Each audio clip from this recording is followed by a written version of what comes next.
আল্লাহ রাসূল তার নিজের মায়ের কবরের পাশে দাঁড়িয়ে অঝোর দাঁড়াই কান্নাকাটি করছেন। সর্বশ্রেষ্ঠ মানুষ মায়ের কবরের পাশে দাঁড়িয়ে কান্না করছেন, কিন্তু তার জন্য ক্ষমা চাইতে পারছেন না। সময় পার হয়ে গেছে,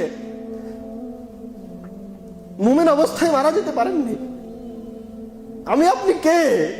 কেন আমাদের এত দাপট, এত শক্তি? কেন?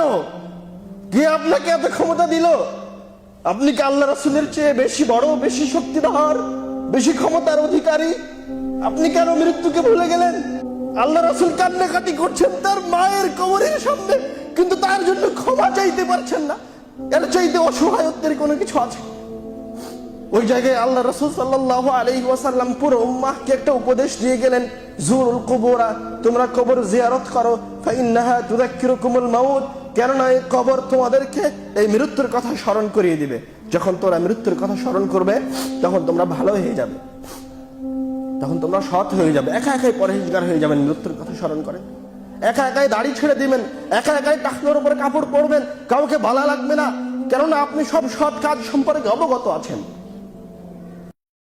আমি চাই না এ জীবনটা সুন্নাহবিহীন, তার সুন্নায় আছে শুধু শান্তি সীমাহীন।